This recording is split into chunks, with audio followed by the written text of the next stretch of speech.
Sorry for interruption बच्चे, सुनिए मेरी बात। अब हम यहाँ पे क्या करेंगे, सबसे पहली बात तो हम इस प्रॉब्लम को दो लेवल पे टैकल करने जा रहे हैं। अब आपने करना क्या है, देखिए सबसे पहला काम, आप इस सिलेंडर का जो क्लोज सिलेंड्रिकल टैंक है इसका पहले टोटल सरफेस एरिया निकालिए, क्योंकि वो टोटल सरफेस एरिया आपको प्रोवाइड करेगा कि एक्चुअल में कितना क्वांटिटी आपने वहाँ पे जो स्टील है वो यूज़ किया है वहाँ पे उसको बनाने के लिए। ठीक है, तो हमारे पास यहाँ पे क्या है, सबसे पहली बात तो what is the total surface area of cylindrical tank.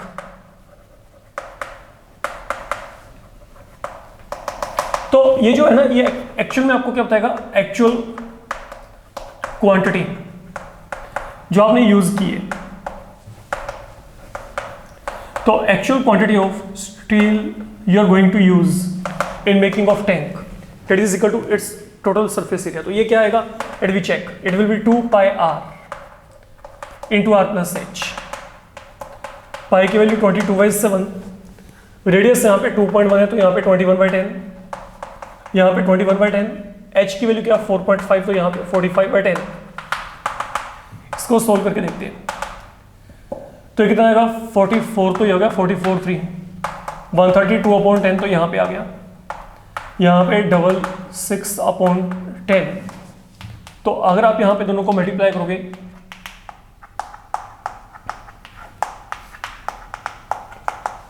तो ये जो वैल्यू है, ये वैल्यू मेरे पास यहाँ पे 87.12 स्क्वायर मीटर आ रही है। ठीक है, तो ये हमारे पास अब यहाँ पे अगर हम सिंपल बात करके चलते हैं, हमने यहाँ पे फिलहाल के लिए क्या किया, हमने यहाँ पे फिलहाल के लिए ये टोटल जो सरफेस एरिया है सिलेंड्रिकल टैंक का एक को निकाल के रख लिया। ठीक है, अब आपके पास यहाँ पे समझिए, लेट ओरिजिनल क्वांटिटी जो आपके पास थी, what was the original quantity, हम मान लेते हैं original quantity of steel that was x square metre, मान लो ये क्वांटिटी था। अब उसमें से 1/12 जो हो गया वो क्या हो गया, वेस्टेड हो गया इन मेकिंग द टैंक। तो आपके पास यहाँ पे जो अगर मैं कहता हूँ what is the wastage now, that is x में से आप इसका 1/12 माइनस कर दो, मतलब ये तो यूज ही नहीं हुआ ना, इसका 1/12 यूज ही नहीं हुआ। ठीक है, तो वो आपके पास किसी काम का नहीं है। अब तो ये मेरे पास यहाँ पे क्या बचा 11x/12, और ये जो बचा है इससे मैंने क्या बनाया है, इससे मैंने ये बनाया है टैंक जो बचा है। हमने कंप्लीट क्वांटिटी मान ली कि वो मेरे पास क्या है x स्क्वायर मीटर, उसमें से 1/12 हमारा यूज नहीं हुआ। तो अगर 1/12 यूज नहीं हुआ इसका, वो मैंने 1/12 यहाँ पे इसमें से क्या कर दिया, बाहर निकाल दिया। जो बचा है उससे मैंने टैंक बनाया है, तो वो जो क्वांटिटी होगी वो इसकी इक्वल होगी। फाइन, तो therefore what I can say now, अब आप यहाँ पे क्या करेंगे 11x/12 that will now turn out to be equal to, यहाँ पे क्या आएगा 87.12 and that is something you need to simplify. तो यहाँ से अगर आपने इसको सोल्व किया, लेट मी चेक, ये मेरे पास यहाँ पे क्या 11 के साथ जाता है, एक बार चेक कर लेते हैं। 87.12 11 7 11 9 11 2, ये 7 पॉइंट, ये आ गया आपके पास 7.92। तो एक्स वैल्यू यहाँ पे क्या आएगी 7.92 इंटू 12, तो ये अब आपके पास यहाँ पे क्या बनेगी 12 2 24, 12 9 108, 1010, 11 यहाँ पे आ गया 12 7 84, 84 में 11 ऐड किया तो 95, तो 95.04 स्क्वायर मीटर ये आपके पास ना ओरिजिनली क्वांटिटी थी। एक्चुअल में जो आपने यूज किया था वो यूज किया आपने 95.04, लेकिन इसका 1/12 आप यूज नहीं कर पाए। ठीक है, 1/12 इसका क्या हो गया आपके पास वहां पे वेस्ट हो गया बनाते हुए। तो जो यूज हुआ वो एक्चुअल में इतना यूज हुआ आपका, ये एक्चुअल क्वांटिटी है जो आपकी वहां पे यूजेस में आ रही है, and that is what you need to do in this particular problem. तो this is important one, be very careful.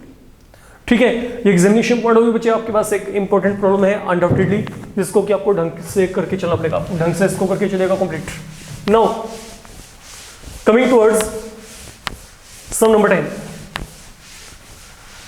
तो 10th में अब आपको यहां पे क्या दिया सुनिए, 10th में ये ना आपके पास एक लैंप शेड है that is cylindrical in shape. 10th में आपको क्या दिया है, there is a lamp shade given to you. इसको क्या करना है आपने, it is to be covered with a decorative cloth. तो इसको हमने यहां पे ये क्लॉथ के साथ कवर किया है, ठीक है। ये जो लैंप शेड है ये पहली बात तो आपको सिलेंड्रिकल दिया गया है। अब बड़े आराम से समझ के चलना जो मैं बोल रहा हूं यहां पे। आपने क्या करना है, the frame, this lamp shade frame that is having a base diameter 20 centimetre.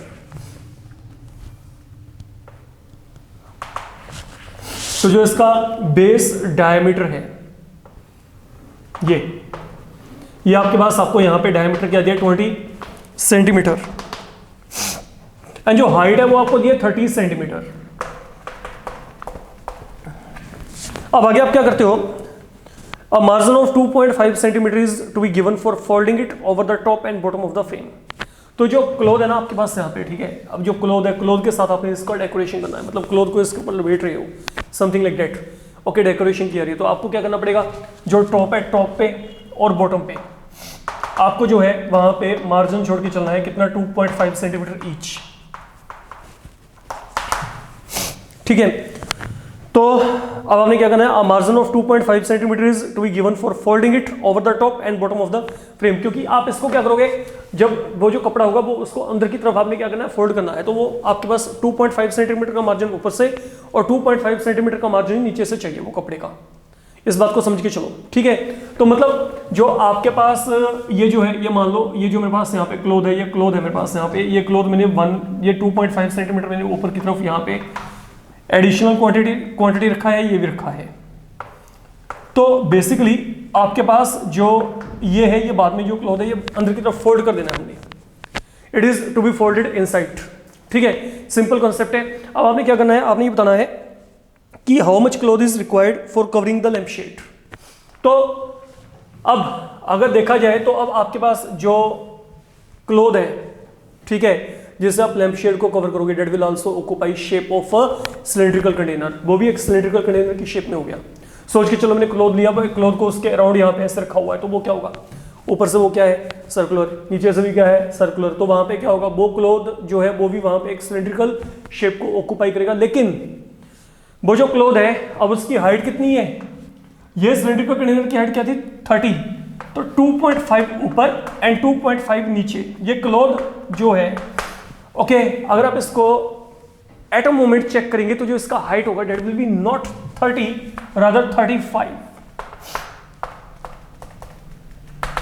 तो इस बात को समझ के चलना है आपने। हम यहां पे क्लोथ की बात करें, कितना क्लोथ वहां पे रिक्वायर्ड है, तो चेक करो कि क्लोथ ने जो वहां पे एक सिलेंड्रिकल वेसल बनाया उसका हाइट वहां पे कितना होगा, ओके, डेट विल बी 35, क्योंकि 2.5 यहां से 2.5 यहां से आपके पास क्या है एडिड है। मेरी बात को समझो, अगर मैं इस फिगर को थोड़ा सा और इलेबोरेटिव बनाना चाहता हूं, मान लो ये मेरे पास यहाँ पे क्लोथ है बच्चे, ये समझो ये क्लोथ है, ठीक है। अब ये क्लोथ जो है ये सिलेंडर है जिसको मैं कवर करना चाहता हूं, इसके अंदर सिलेंडर है, इसका हाइट आपको क्या दिया है 30। अब ये नीचे और ऊपर 2.5 सेंटीमीटर का आपने क्या छोड़ा है, विड्थ छोड़ा हुआ है। तो जब 2.5 का यहाँ पे विड्थ छोड़ा हुआ है तो मतलब यहाँ पे ये कंप्लीट हाइट कितनी होगी, अगर ये 30 है तो ये कितनी होगी 35, ठीक है।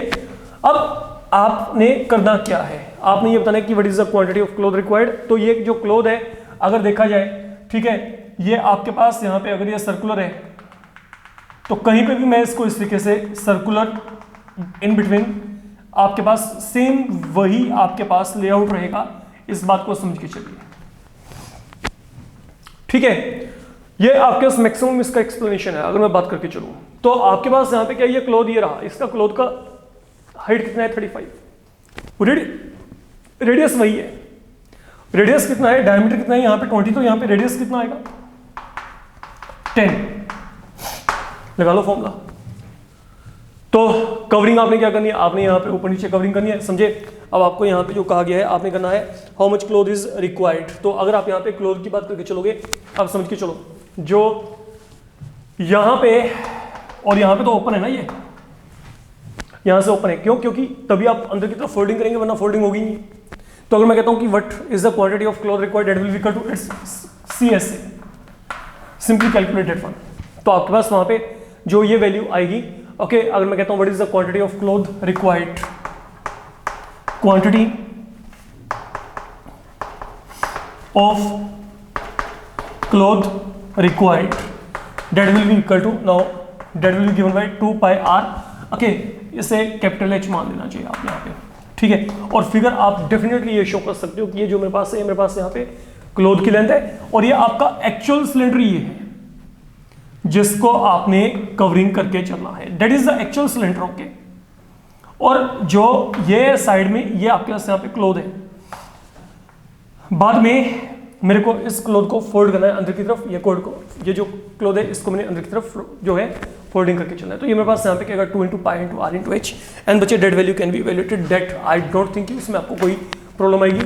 तो it will be now 2 × 22/7, radius यहाँ पे 10, हाइट यहाँ पे कितनी होगी आपकी capital H, you can check, that is now equal to 35,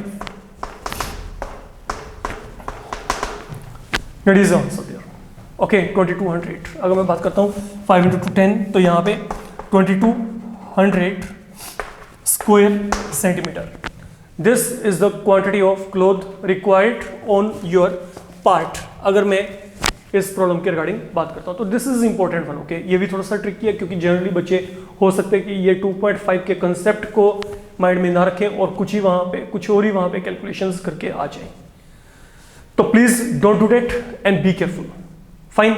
तो that's all about your problems concerned with your surface area, concerned with cylindrical part, ठीक है। In the upcoming module, we will be discussing the problems involving CSA connected with conical figure. Fine. तो वहाँ पे हम conical figure को discuss करके चलेंगे. Till that time, you can definitely make a practice of all these problems we have done so far. Okay. तो एक आपको यहाँ से एक विजन आपका जो है वो बढ़ना चाहिए.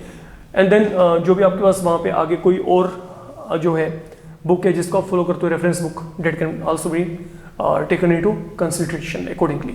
Fine. So enough for today. Thank you.